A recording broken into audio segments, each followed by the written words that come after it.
Time on taking my type 1 diabetic son to, I think, like the equivalent of English A&E here in Mauritius. So Charlie had been complaining of having like a painful ear for 3 or 4 days, but he's been in the water loads, and I suffer with ear problems as well. So I was just like, he's just got some water lodged in there from like diving under the water.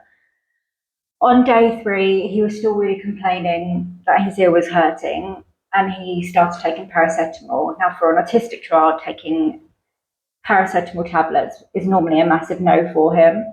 So it was at this point that we made the decision that we were going to take him to go and get his ear checked, because type 1s, it's an autoimmune condition. It can be quite dangerous for them to get infections. So we were just like, we're going to go and get him checked. Better to be safe than sorry. So we woke up on Tuesday morning. I went to my chiropractor appointment, and when I got back, Rob had said that he had like that was Millie in the background. He had like a colory bloody discharge coming from his ear. His blood sugars, so for the 3 days prior when he was saying his ear hurted, his blood sugars were absolutely fine. But the night, Monday night into Tuesday, Monday night into Tuesday, his blood sugars were higher over the night. Not within, not out of range, but on the higher end in his range. And he'd recently had a cannula change, so I knew it wasn't that. So I knew it was time to take him to A&E to go and get checked. Within 30 minutes of arriving at the clinic, he was seen by an ENT consultant. I struggled to get same day appointments in the UK with a GP. Yet we walk into this clinic, and within 30 minutes we are seen by an ENT consultant who was incredible. He was really super thorough. He cottoned on pretty quickly that Charlie has special needs, and he was incredible with him. He took his time to explain everything. He was just really kind, really caring, which really helped Charlie to get through the examination, because he was losing his mind at this point. He was so highly anxious. And yeah, we saw the ENT consultant, and £78. £40 for the ENT consultant, consultancy, and then the rest was on the usage of the scope and the prescription. So they threw everything at him. He's got antibiotics, he has nasal sprays, ear sprays, antihistamines.